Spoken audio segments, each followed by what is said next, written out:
BBN, Jack Frost. What's up, party people? Hey, before the video even start, hit that like button and that subscribe. Join the notification gate. Hashtag Bronx Bones. Let's get it. Alright, so before we even start, because you know everybody knows if you read the titles about the Broner Garcia fight. But I just want to mention the Charlo fight before that. It was a pretty good fight. And I think that Jamal, I think that's the brother that fought. I'd get them two guys mixed up. Not because they look so much alike, but because their names are spelled so much alike. Like, really? You couldn't name one Jamal and like the other one Oscar? Anyway, that's not the point. So, Jamal Charlo had a pretty easy night. I mean, he fought a one-legged fighter. You can't get much easier night than that. You could probably hear it in the background, as hear it in the background. You really can't get much easier than that than fighting a one-legged opponent. It is what it is. But the one thing that I do want to say positively about, he looked crisp. And I watch him fight every time he does fight. Obviously on Showtime or whatever PBC is putting on. I've seen him quite a few times. And I can see the improvement. He's been looking a lot more sharp. You know, not more sharper. He's been looking sharper. During the Charlo fight, he looked very crisp, and I look for him to be put against better opponents in the future. Obviously, I don't think that he's ready for a GGG yet, a Gennady Golovkin yet, not at all. But I do think they should put him up against a little bit better opposition in the individual Lin. I don't know. I don't know if the guy's German. I'm not accusing him of being German, but hey, they want to put him in there with a guy that was gonna whoop his ass, and he had a messed up leg. Oh, and also, it's perceived, or it was thought, there's a possibility that his leg could have been messed up prior to the match in general. That's what I mean by he was fighting a guy with one leg.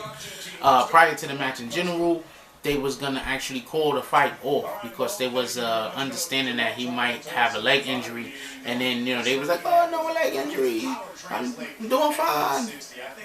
Don't look over here, look over here. One of those. So when he gets to the ring, actually for the match, he had his left knee wrapped up, and upon having his left knee wrapped up, they said you can't go in the match like that. He was like, oh, it's just for luck. Like, really? Luck? Anyway, so they made him take it off, so obviously he couldn't walk. And if you were following me on Twitter at the Spawn Splitter, it's in the description. In the first round, first or second round, I believe it was the first round, I made a comment about how dude's footwork, there was something wrong with it. Like, it just looked unnatural. I made a comment about it, like, immediately. So, I was on top of it. Anyway, so, yeah, that's what went on with that. But Charlo looked sharp, and I look for them to put him up against better opposition so they could showcase some of his skills. He looked really sharp. He was just on point, really technical.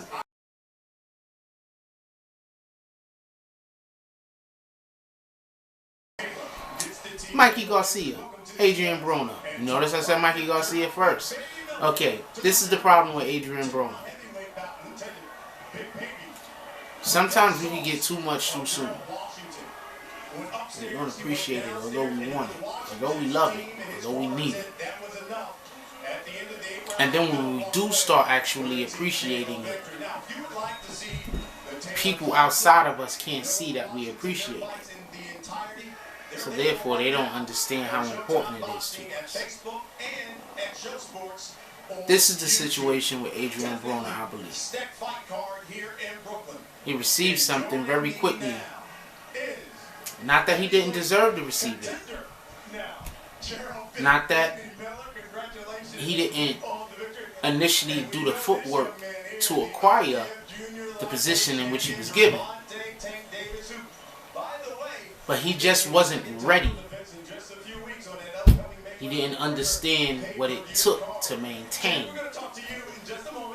And thus, being what it was, when others looked from the outside at Monsieur Adrien Broner, what they saw was somebody who didn't appreciate what they had. Instead of just seeing somebody who just didn't understand what it took to appreciate the position that they were in. Two totally different things. That's why I don't like when people get down on Adrien Broner. His immaturity, this and this and that. There's tons of people doing the exact same thing. The difference is that they're also maintaining the footwork. And he just wasn't able to maintain the footwork. It doesn't mean that he does not appreciate the position that he was in. Now, with all of that being said, Mikey Garcia is a hell of a fighter. A hell of a fighter. He is so technically sound. I can't. Okay, you got Rigondeaux, right? His footwork is just bananas. But a lot of what Rigondeaux do is what Rigondeaux does. It's not something that is necessarily can be taught to anyone. You know, you can only teach what Rigondeaux knows to somebody who has his specific athletic capabilities. Lomachenko, you know, a lot of what he does is things that you could only teach to somebody who has his specific abilities. You understand where I'm going with this? Then you have Floyd Mayweather. As much of a freak athlete as Floyd Mayweather was in the beginning of his career, towards the end of his career, he wasn't that freak athlete anymore. And he had to rely on his technical savvy. I'm here to say that Mikey Garcia, I'm not saying he's on Floyd Mayweather's level, but I'm saying that Mikey Garcia has the technical savvy of a 20-year veteran. He makes you miss by inches. Inches. Okay, there's tons of ways people can make you miss by inches. They can make you miss by inches due to distance. Well, he fights this way. They can make you miss by inches due to distance, right? Right? Pull back. Pull back. Some fighters like to pull back, shoot forward with the straight. Notice I'm moving the head. That's what some fighters like to do. Pull back, shoot forward with the straight. Maybe come to the body, pivot, spin. Right? Some fighters like to pull back, get their distance back, get their footing back work because they're not really kind of punches. What Mikey Garcia is doing is he's not really pulling back as much as he's moving to the side. Moving to the side. So you're missing by inches. And then he's coming, well, from what I saw from that fight, you were missed by inches, and he's going to come to the body, bang. And he's going to close distance. Both of those things are dangerous for the opponent because you just missed and he's giving up no ground. You understand? You see, when you miss and you pull back, you've given up ground. You've given up real estate. So even coming from here to here is a wider exchange. It's more of a birth. It's more opportunity for the individual that initially threw the punch, right? To then get their guard back, right? But when you throw the punch and the dude moves his head to the side and he's ripping you to the midsection, there's not much you can do. You just, there's not much you could do. And not only is Mikey Garcia moving to the side, but he's also moving to the side and he's also changing levels. Like, changing levels is up and down. So he's moving to the side. You're throwing the punch. It's coming from this side. He's swinging this way. He's coming down. He's changing levels. He's ripping. Bam! Okay? You throwing it from this side. You throwing it straight because it's on this side. It's gonna be straight. You throwing it straight. He's getting under it. Bam! Ripping you to the body. Stepping back. Then another thing that he was doing to Broner was another technique that all boxers do is, well, mostly all professional boxers that's going anywhere and throw combinations, is he's throwing it up top to move your hands, and then he moves your hands and he's coming to the body. So he was just throwing combinations. Broner refused to throw combinations. I have no idea why Broner every fight refuses to throw combinations, but Broner does not throw combinations. I just don't understand his training. He just doesn't throw combinations. He pot shots, and he maybe in 4 or 5 rounds you might get 6, 7 combinations out of Broner rather than getting 6 or 7 combinations around, you know? So I don't know what to say about that. No idea. But I gave if anybody follows me on Twitter at the Spawn Split It, description in the link. I mean, a link in the description. They know that I gave Mikey Garcia the fight 110 to 118. Mikey Garcia. It was just a clinic. I mean, the 2 rounds that looked close, I gave to Broner. The other rounds didn't look close to me. Because I guess because of the way that I score.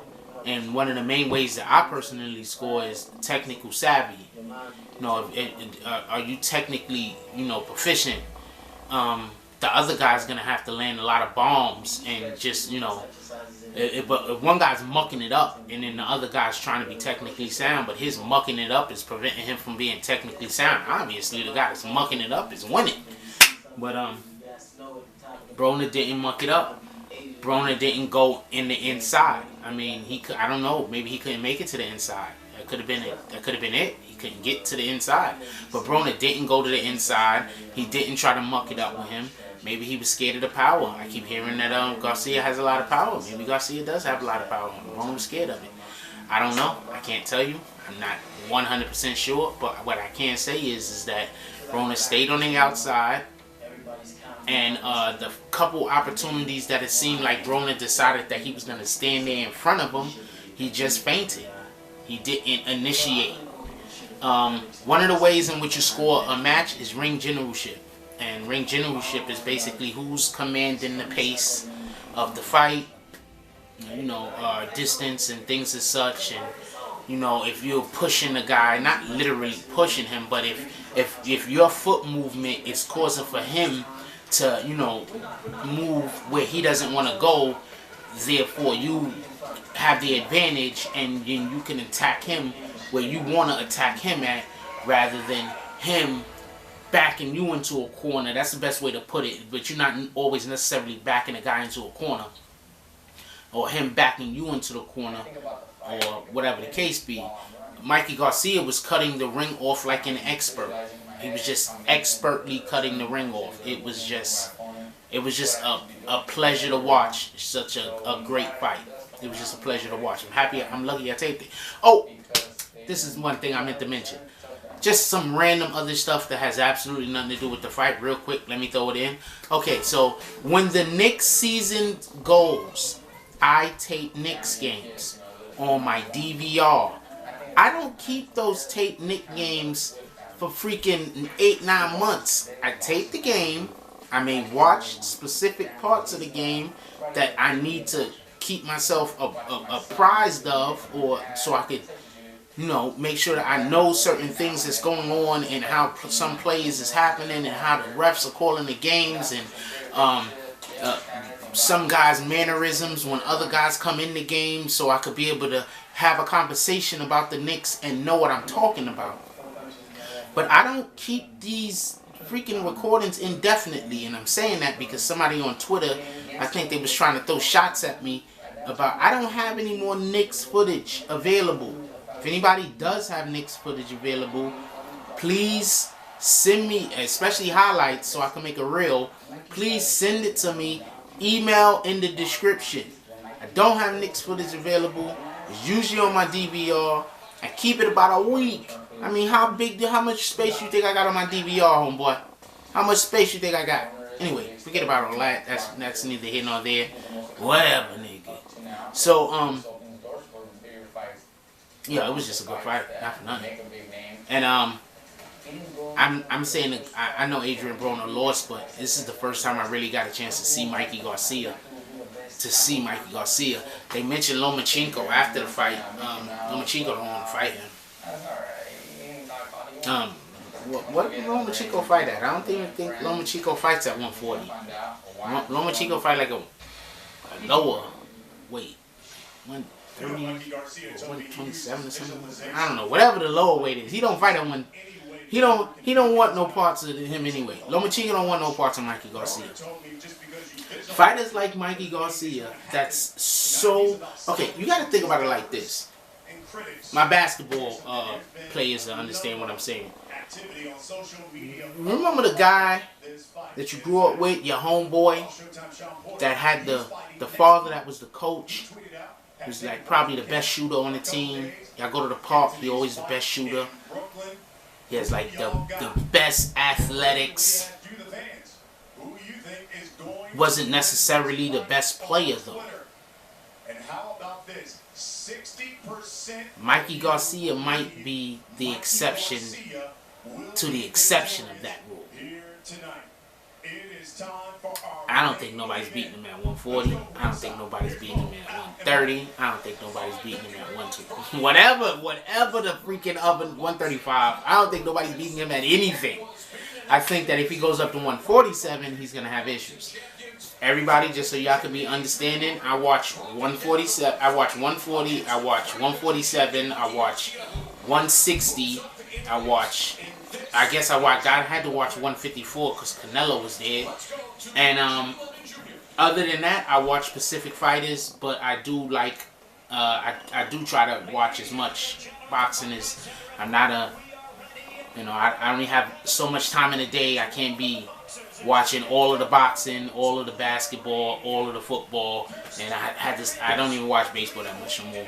I need to though, because I mess with Joey Bats, and I mess with Rodriguez, freaking not Ivan. Why I keep thinking this guy's is Ivan Rodriguez? The pitcher, he's really good. Evan. I mess with those two guys. Those two guys are dope as hell. And I'm a Yankee fan, so that tells you something. Yeah, I live in a private house, and I can't even tell you what time of night it is right now. Like, this is what they do. Anyway, so leave comments. Leave comments. Funny guy, yo. Oh, man. Leave comments. I want to know what y'all think about this. You hear me? Alright, so like, comment, subscribe. Hit that notification bell. You ain't hit that notification bell yet. You playing this stuff. Share. That's all I got on this one. I'm out.